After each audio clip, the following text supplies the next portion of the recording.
We have got two types of people. One type of people are those called settlers. There are others called seekers. So the one who can understand this and constantly focuses on it, those people when you encounter, we would want to be with them. As a man, as a human being, I always look for maybe another companion in a female. That is the basic longing of a human person. But as a religious person, we don't really long for that kind of company. The desire to pour out my love for someone, that love is what I have to pour out to. Do you feel that education that we receive, the kind of formation we receive, should orient us towards the outer world rather than narrowing our minds down? We are in a deep crisis in the church today. Because of our education, because of our connectivity with media, we have become more aware of our differences than commonality. The community has to become our emotional center.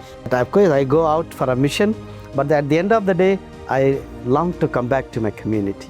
But when we return to the community, we bring only frustration. Instead of caring for our heart, people usually give heart attacks to one another. That is what is happening today, no? Especially when we go into the chapel and all, many of them carry the mobile also. So they are more connected outside than connected inside. They are waiting to answer the call that might come than the call that is coming within them in the chapel. That's a true wisdom, you know. Yeah. When things are not going well in their life, they apparently seem to question God, question their own vocation. How do they tackle this? When we come from the home, we are very generous. But once we come and we get educated, then now we feel I can stand on my own legs. When I feel I can stand on my own legs, unconsciously I would say I don't need God. If they go away because they had difficulty with certain people, that is not really a vocation crisis. A real vocation crisis comes when they feel that they are no longer. Are you a brother, sister, or a priest? In your religious life, have you ever wondered if you are in the right place? Have you ever sat in the middle of the chapel with the heart longing for God and all you experienced was emptiness? If these questions resonate with you, this podcast today is meant for you. And today, we have a very inspirational person on the show. We have Father Soosai Mani, the provincial of Delhi Jesuit province with us. He has guided enormous number of people in his life to grow towards God, faith, vocation and spirituality. So, if you want to draw a lot of fruits from today's podcast, stay tuned with us till the end.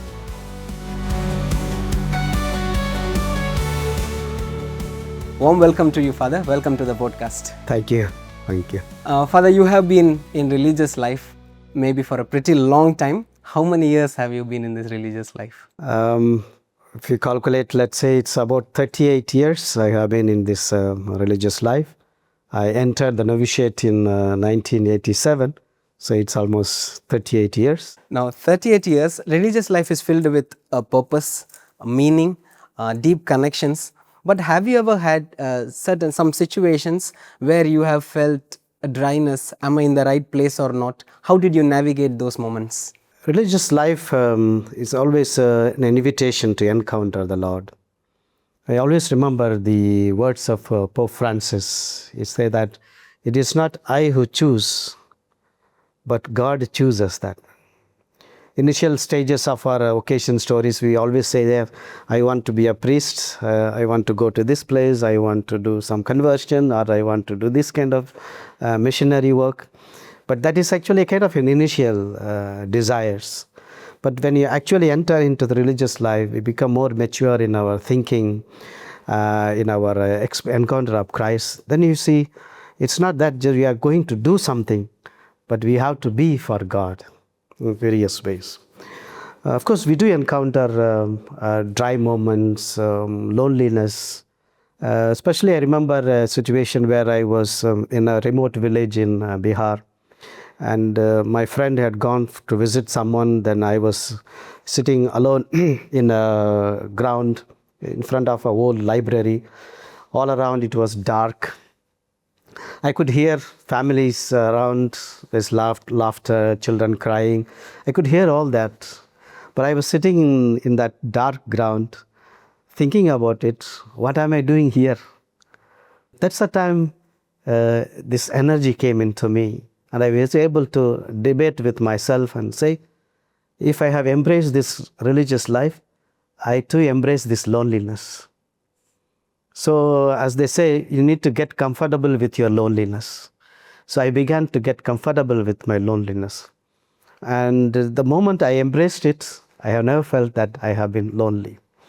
But there are other difficulties that come in religious life, and that is where we encounter the real presence of God in our religious life. When you talk about loneliness, when you talk about that you sat sometimes, there were moments when you sit alone and wonder whether I'm in the right place or not. It was beautiful that you narrated how you tackled those situations. But have you had this longing that there is some part of you missing? We always have a longing to encounter the other person.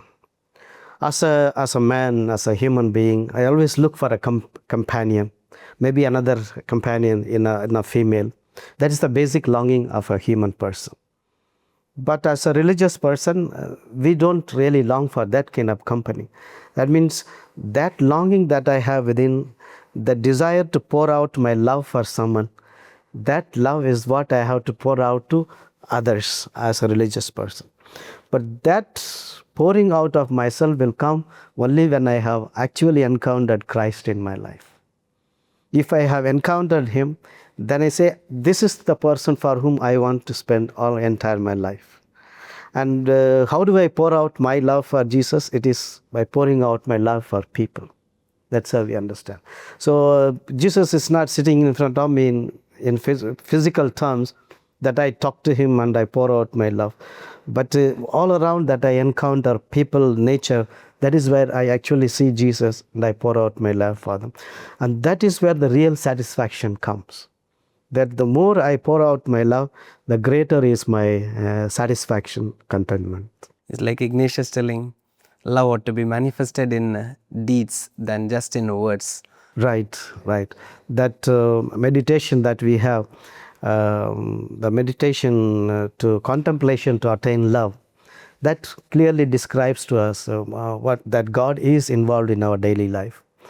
And it is because of our love relationship with God that we are called to pour out love to people around us. No, when I was in Bihar, when we had gone for a village experience, and there were moments sometimes they didn't have food, and they were ready to give us food. They might be having one-time meal, but they provided us 2 times, 3 times meal. They took a very good care of us. At that time, you realize that you have come for these people. Right. These are the people, out of nothingness, they provide us everything. Have there been such situation in your life where you have been deeply touched by someone? Again, of course, my early formation began in Bihar. So early experiences are always the encounter of real people, flesh and blood. So I was staying in a village called Nandpur Gaon in Bethia, where it's a very poor people. So I was staying there for almost 40 days. I stayed with those people. And especially I remember a family invited us and they wanted to give us fish. And I would say that was the tastiest fish I have ever eaten. And what was the masala? It is just salt and chili. That's all two ingredients. But they had poured so much of love into that it tasted so delicious. And I can never forget that love that I experienced from simple people. Also going with them for their Chhat Puja. And early morning getting up and going with them, standing around the pool of water, and they were in the water standing and praying, and they were praying for us too. And I heard that my name also was taken and they prayed for me. I felt a deep connection with simple people. It is really touching that simple people's faith is what actually can to construct our own faith too. We learn from them. And I felt that these people they don't have much to eat or much to give, but I felt so much of generosity. I learned generosity from those people, and being accommodative, that someone from far away has come and they did not ask which caste I belong to, which religion I belong to. What they saw was that someone has come to be with us, to educate our children, be with us, share our food, simple food. That's really touched me. And of course, I have also encountered people with plenty. In both the ways, I can see who really talks about humanity, who really shares love with everyone. That process, I learned that I can relate to anyone, go beyond their social restrictions like caste or religion. That is the experience I received from those simple people. I moved to ask now, when you talk about these people whom you encountered, actually something beautiful to notice is those people whom we so call them uneducated have a real wisdom of understanding what humanity is, to understand what religion is. Do you also experience that we who are in the religious line at times tend to be little oriented and partial towards our own community? Do you feel that that education that we receive, the kind of formation we receive, should orient us towards the outer world rather than narrowing our minds down? Today we are in a deep crisis in the church today. And especially the church in India also is going through a deep crisis.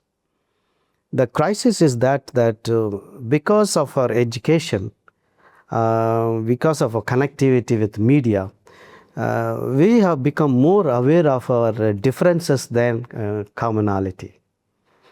There is more talk about language groups, caste groups among the religious people. Especially among the religious people, we know when we know that this person belongs to that caste and this person belongs to that language group, we begin to close down ourselves. And this has come into religious life today. And because of this distinction of knowing that this person belongs to some other caste or religion, there is a power struggle going on within the church, within the religious congregations today. Therefore, today we are not people who are evangelizers. Each one of us is supposed to be evangelizers, meaning bringing Christ to people. But what we see is that today people are more ready to help their families, help their own kith and kin. So in our educational institutions, they bring their own family members to give jobs. Whereas we go as a missionary to a particular place, we don't really care for the local people. We bring people from somewhere else, our own relatives, and put them in the institutions. So people are asking this question, even they asked me this question, where are we in your scheme of mission that you are doing here? Are we here with us? Exactly. Therefore, certain times we want to be secure with our own people, so we bring our own people and put in the institutions, but that really defeats the very purpose of evangelization. Evangelization doesn't mean that you have to go and convert people, baptize people. No. Jesus wants us to proclaim Him through our life and mission. That is really missing in our today's context. That is what I feel. That's a deep crisis that the church is facing today, and that is the crisis is actually breaking down the church within India. Now, to break it down, when you say, what I also understand is there is also this aspect of the struggle between balancing religious life and a personal life. At times people take it as a career or a profession, Right. whereas this is a way of life. How do you understand that aspect? How can people balance between a personal life and a religious life without compromising it to another profession or a career like an outside world? When we meet fathers or sisters, how do we introduce ourselves? We introduce ourselves Father Principal, Father Provincial, Father Superior, or Sisters Provincial. We are introducing ourselves through our professions. We don't introduce ourselves through the baptismal name that we have received. Now we have a baptismal name. And so in this process, we are looking at someone as with that status.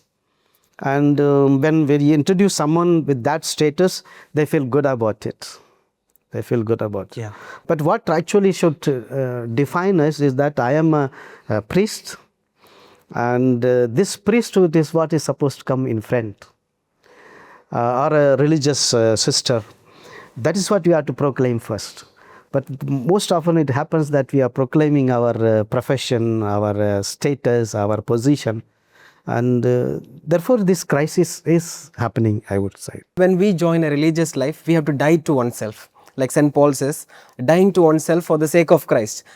Is that process taking place? How do you see that process taking place? 31st July is where we celebrate the feast of Saint Ignatius. 31st July is the day Saint Ignatius died, right? So we are actually celebrating death of Saint Ignatius.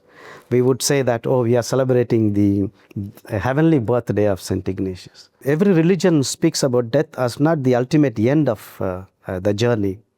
In the Indian context, Hinduism speak about death as you die, so you are reborn again until you have your liberation. The Christianity or Islam or Judeo-Christian religions, after death there is an eternal life we speak about. So death is a door to another existence, we can say. So even daily life too, we could have death, then another existence. And a person who recognizes this dynamics is the one who can bring about transformation in one's life. Otherwise we live a very static life. So we have got two types of people. One type of people are those called settlers. There are others called seekers. Okay. So as a religious person, you can either choose to be a settler or a seeker. Whatever the congregation gives you a mission, a responsibility, fulfilling those responsibilities and duties, you can be either a settler or a seeker. Bring about newness, bring about innovation, all that can happen. So there is a continuous death happening to ourselves, also a transformation, a new existence happening within our life. So the one who can understand this and constantly focuses on it, that person you will find as a happy person, joyful person. And those people, when you encounter, we would want to be with them. Their presence will automatically energize us. We need such kind of people today in our church. Your words very much resonate with Pope Francis when one of his sermons he mentioned that religious life means dying every day to oneself. And also he reiterates saying that you have to wear a happy face. Right. You don't go around with a saggy face, but then you be happy people. How much does prayer play a role in this? I was ordained in 2002. Then I was in different places as part of the ministry. But I had a deep faith crisis, I would say. I was struggling to really understand because as a priest, I had to encounter people and I was encountering regularly pain of people suffering. And then this question comes, of course we do theology and we theologize suffering, all that. But when I actually encounter people who are suffering, who don't deserve that, then you begin to understand, why is God not doing these things? So such kind of situations brought me a sense of faith crisis. But when I reached tertianship, I remember we were 18 of our companions on the first 3 days we were sharing. And invariably, every one of us expressed that we have certain emptiness within ourselves. We were busy with our work. We were doing excellent. We were excellent principals, parish priests, directors of works, but we have not been nurturing our hearts. Therefore, we experienced a dryness in our life. So during that time of tertianship, especially during the long retreat, I again encountered God in my life. Especially when I was sitting for breakfast, I deeply felt a deep cave opening up within my heart. And it was an experience that I can never describe in words. And it moved me tears. And the whole day I was actually singing within myself the hymn, Whom Shall I Send? Yeah, here I am, Lord. Here I am, Lord. So that hymn was constantly within me. And after that encounter, I have never doubted the presence of God in my life. And I believe that my prayers are answered. The other experience of how prayer really works I was going to Velankani, and those days people, about three of them requested. People request prayers, but three of them specially they requested prayers from me. There's one lady who asked prayer for a child. Someone asked for a job. So there were three requests, special requests. So I went with these three special requests with other prayers to Velankani, and I went for the Eucharist to the main chapel, the original chapel that we usually prayers happen. And I also sat for the Eucharist. At the end of the Eucharist, we go out after prayer. And when you go towards the left, and when you are getting out of the church, the right side they give prasad, like flowers they give. So I also extended my hand to receive flowers from them as prasad. So in my hand I received 3 roses. So I went with 3 prayers and I received 3 roses. And later on I came to know all these people who asked for those prayers, they received their gift. That experience actually constantly comes back to me, and I believe that prayers work. Prayers do work, and God listens to all our prayers. What do you suggest to people, those who give up hope in their prayer, as if to say, if there is some death happening place in their family, when things are not going well in their life, they apparently seem to question God, question their own vocation. How do they tackle this? See, when I was going through this faith crisis, as a student of history, I was trying to understand, was there as Jesus in historical terms? Because the Bible gives us that there was a person called Mary who brought Jesus into the world. But is it in the historical books? So I used to read through history, and in the Roman history, it is there that there was a person called Jesus, and there was a governor called Pilate who put him to death and on the cross. It's all historical thing that had happened. So it is not that gave me faith, but I know that gives me an assurance. Yes, there was a person, definitely. But faith comes from encountering that Jesus. Yeah, really comes from encountering Jesus. And the times where I had spoken about Jesus to people, even strangers, they gave me a lot of consolation. In the trains, when we early days, in the trains when I used to travel, when people ask, who are you, where you are going, often I would say, I'm a teacher somewhere I will go. But then later on I realized, no, I must speak about who I am. In one journey I said, I'm a Catholic priest. And then he said, I would like to know about Jesus Christ. Almost an hour I kept talking about Jesus. He's the Son of God. This is how the Bible describes him, and my experience with him. I do not know what happened to that gentleman. Of course, he was very cordial. He was happy to listen to me. But at the end of the conversation, I had deep consolation within me, that I bore witness to Christ to a stranger. And this kind of faith is what must give us consolation. Often the crisis comes is that when I don't recognize this Jesus who is alive within me. And how does this crisis come? Because when we come from the home, we are very generous. We want to be priests, we want to be nuns, and that generosity is there. But once we come and we get educated, then we do our degrees, then now we feel I can stand on my own legs. So a certain amount of independence comes. When I feel I can stand on my own legs and I have certain independence, I feel now unconsciously I would say I don't need God.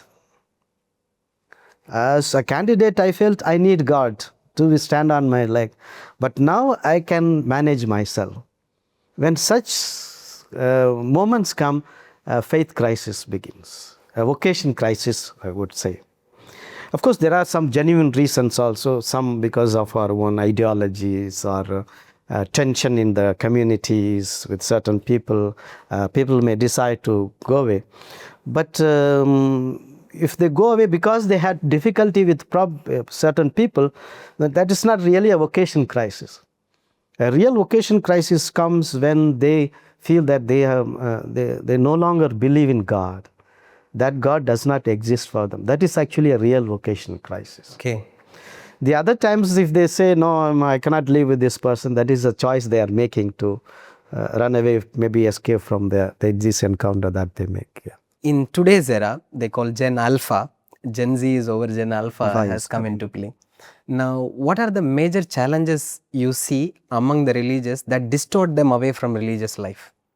For the last 3-4 JCSA, we had meetings, and then we have been sorting out our vision for the future. And Father General also had been with us in all the February JCSA meetings. Especially one important crisis that he wants us to address is this ethnicity that is happening in South Asian assistancy. Ethnicity is that I want my people in the right place. I want my people to hold the resources. I want my people to make the decisions. So I slowly exclude the others, the so-called others.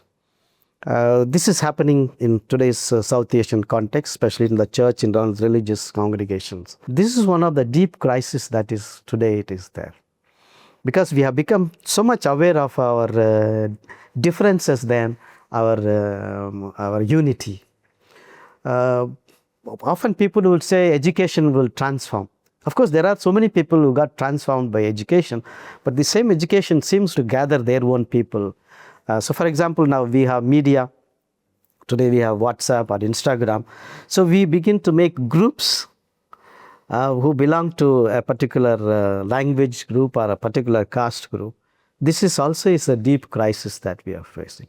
Yeah. And we as religious people, we want to empower a certain group of people. The people whom we empower, but those people now become new power centers. They try to exclude others. So this kind of the oppressor, when he is freed, becomes another oppressor. Victim becomes a victimizer. Correct, victimizer. The second challenge I notice is the use of media today. We are so much addicted to media, and mobile definitely is very, very useful. At the same time, it has helped us to seclude ourselves. And especially when we going to the chapel and all, many of them carry the mobile also. So they are more connected outside than connected inside. That's very metaphorical, very deep. Yes. And so they are waiting to answer the call that might come than the call that is coming within them in the chapel. That's a true wisdom, you know. Yeah. We are not really making space for God today in our life as religious people. We are making space for our work. We are making space for our degree, what we want in our life, name and fame, but we are not really making space for God. So in that process, actually this media in the digital world, people using WhatsApp or Instagram, they tend to spend more time with this.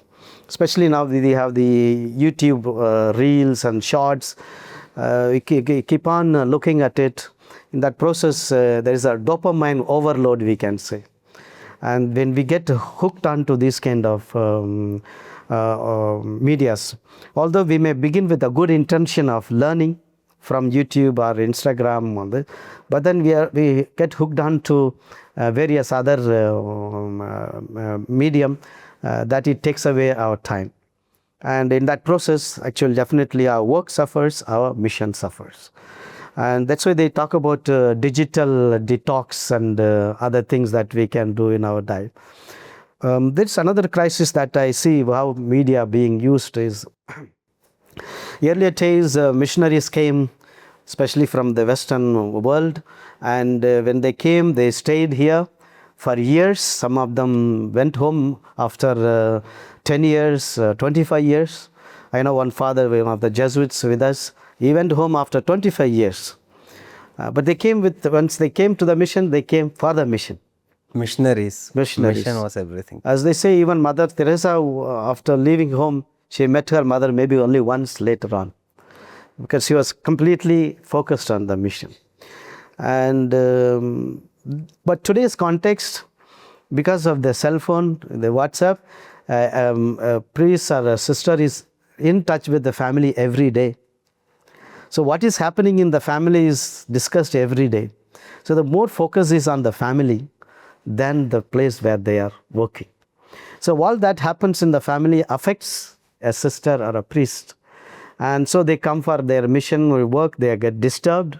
What the disturbance that comes from home also is carried into in their relations with people around.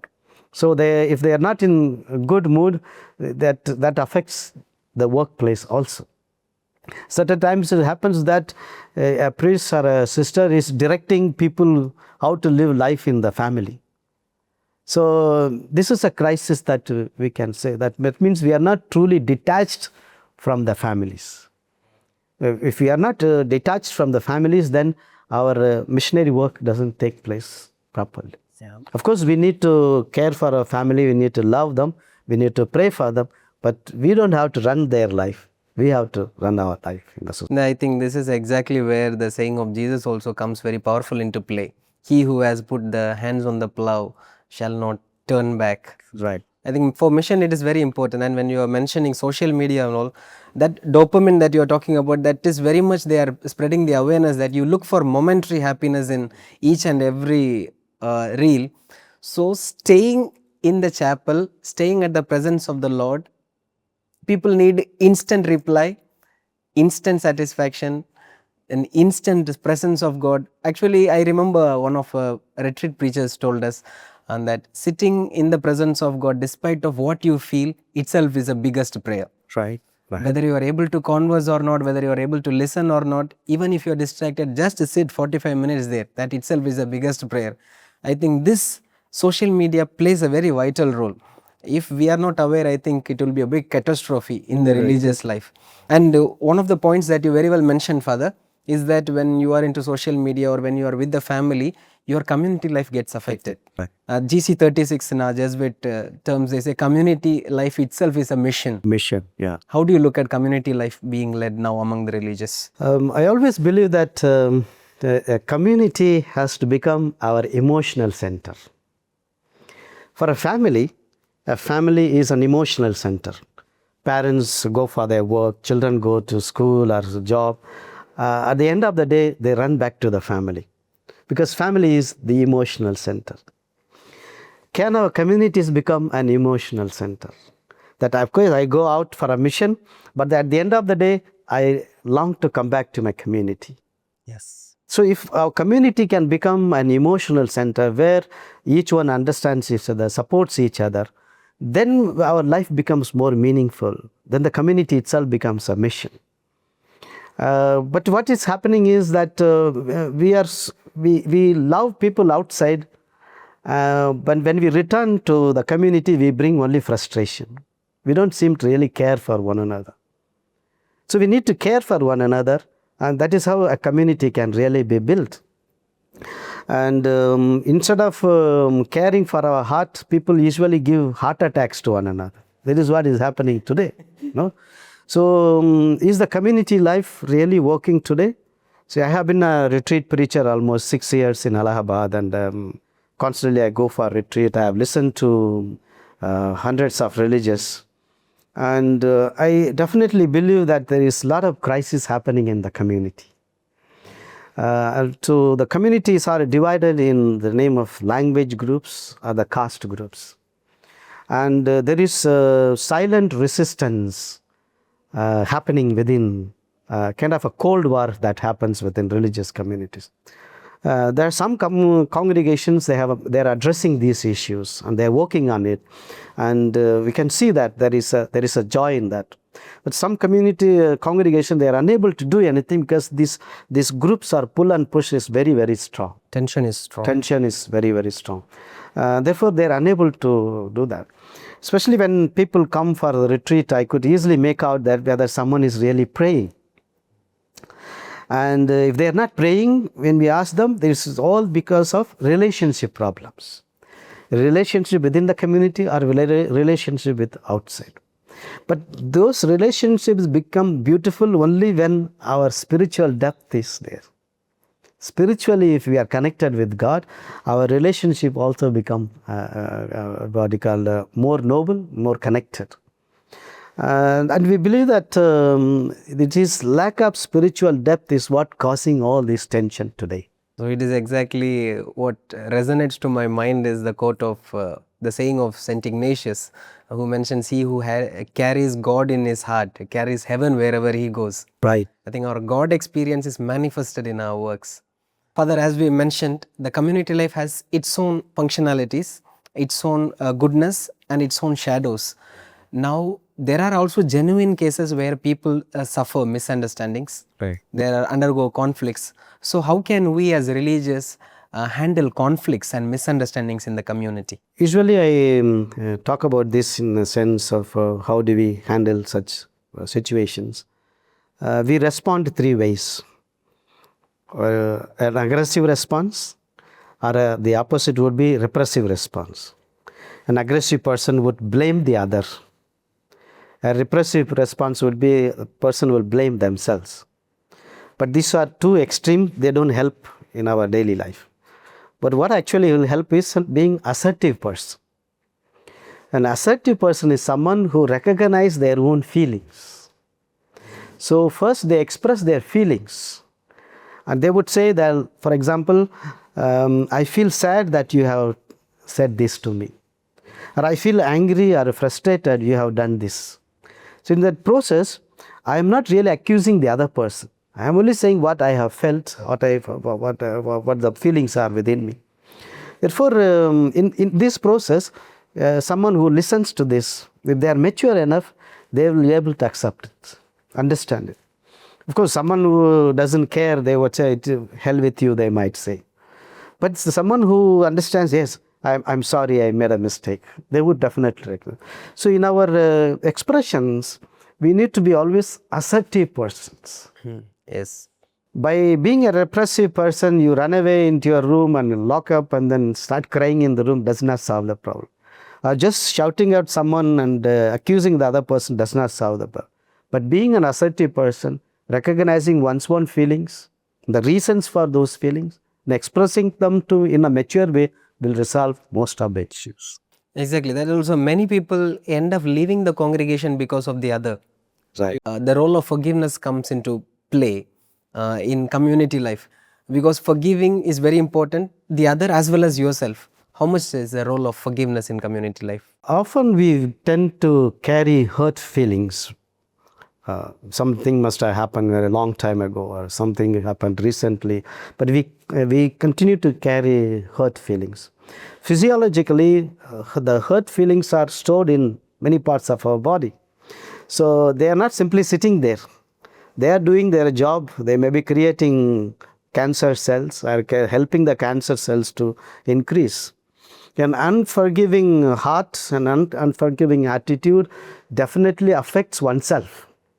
So you forgive the other person not for the sake of forgiving that person, but for your own health. That is important. Because they are doing a lot of research on forgiveness in Stanford University. And they used to talk about a hospital in Bombay.